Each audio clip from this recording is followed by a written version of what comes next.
Abbako ya duski, abbako ya erko, abo ya gatena. Muchake tahuko edudan itibona. Ana abbaye ya ana. Isin haadha qabdu amstala yakooti jaallatamoo abbootii biyya koo keessa jiraattanii akkam jirtu?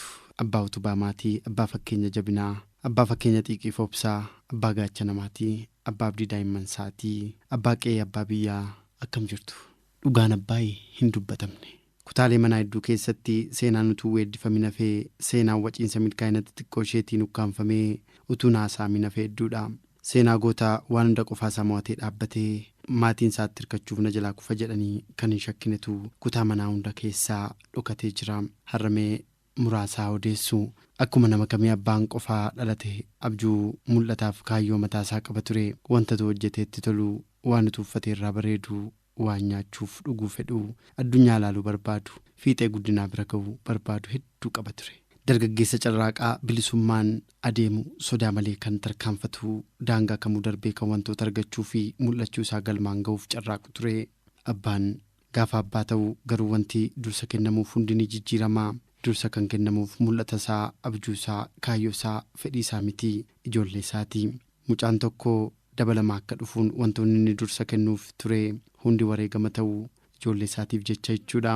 Kana booda inni kan isaa miti, ijoollee isaaf naannoo mijataa fi guddachuun isaaniif ta'u ijaaruuf jedhee kaayyoo isaa ganamaa of keessaa baasee wareega. Keessattuu aadaa hiriyummaa isaa, kaayyoo isaa qalmaaf dhiyeessaa. Keessa isaatti aadaa hiriyaa ijoollummaa isaa, keessi isaa utuu gadduu iddoo yaadee karoorsee iddoo ga'uuf jedhee yaadee halkan meeqa ribatti dhabee utuu hin ga'iin mul'ata isaa karaatti wareegaa. Kun hundi ijoollee isaaf egeree isaanii qajeelchuu fi isa booda leenci dur gaafa ol jedhu sodaan lafa raasuu hoolaatti jijjiiramaa. Gadi jedhee maatii isaaf jooraa, jecha baataa, arrabsoo danda'a, beela obsaa, daaruu fi moofaa uffachuu salphaatti hin lakkaa'u. Ijoollee isaa uffata gaarii akka uffataniif kophee gaarii yoo keewwatan ilaalee keessi isaa gammadaa. Ofii agaboolee galgala gaafa manatti galu harkisaa guutuudha. Ijoolleen gammachuun burraaqxii, ifaajee jiruun mudhukee gaafa mana galuu fuulli isaa ifaadha. Ofii keessi isaa cilee uffatee fuulli isaa garuu ifaadha. Tasa gaddirraan mul'atu maatii isaatti fuulli isaa akka duuganamaati. Jireenyi isaa gammachuu ijoollee isaa keessa awwaalameera. Abbaa koo yaa duski, abbaa koo yaa erko, aboo yaa gateena. Muchake tahuko edudan itibona. Ana abbaye ya ana.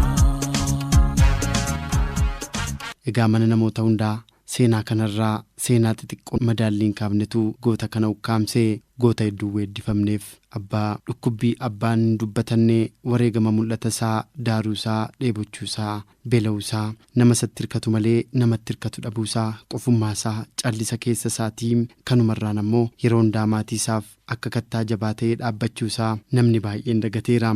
Abbaan goota jechuumtuun ibsineedha. Abbaan jabinni isaa fi gochisaa sagalee jechootaan olii. Abbaan bara baraanaa jiraatu utuu ni himata ta'e ba'aan abbaan baatu gaara. Maatii isaa jiraachisuuf bu'aa ba'iin jireenyaa ni dabarsu. Ofitti hir'isee ijoollee isaa guddifachuuf tattaaffiin taasisu hunduu akka malee guddata. Abbaan kabajaaf ulfina maatii akkasumas gaaddisa qe'eeti. Qe'een maatii abbaa qabuun ni safeeffatama. Haati warraasaa kabaja qabdi. Ijoollee isaa namoo akka argee daandiirraa waameen ergatu, hin rukutu. Kan ijoollee isaa hafuuti. Sareen isaallee kabaja qabdi. Abbaa koo yaa duski, abbaa koo yaa erko, aboo yaa gateena. Muchake tahuko edudan itibona.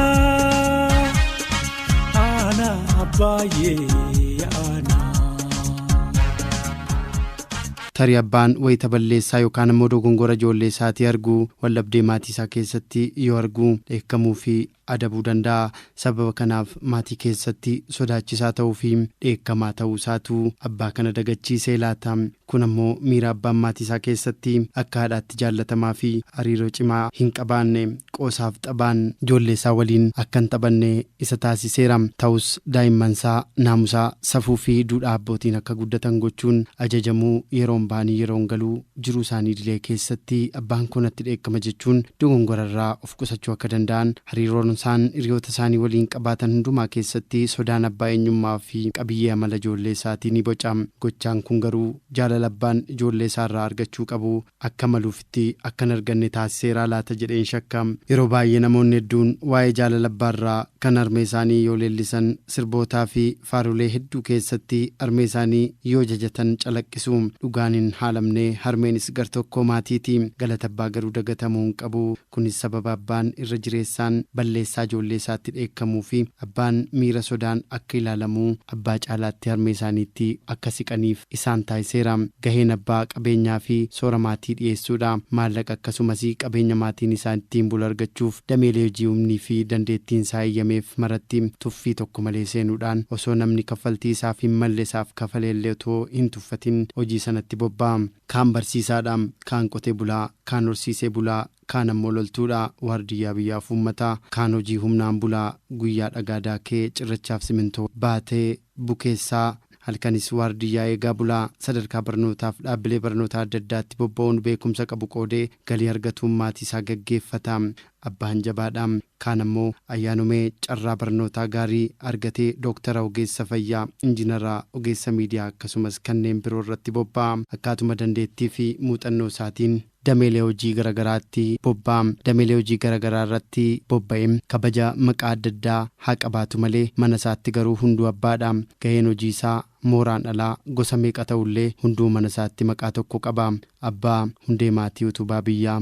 Isin jaallannaa, isiniin boonnaa. Abbootii biyya koo Murii Arraagessaa Fayyaa Guutuu waliin Yoonaas Mangashaan ture. Abbaa koo yaa duski, abbaa koo yaa erkoo, abboo yaa gateena. Mucaa kee ta'uu koo hedduudhaan itti boona. Ana abbaayyee ana.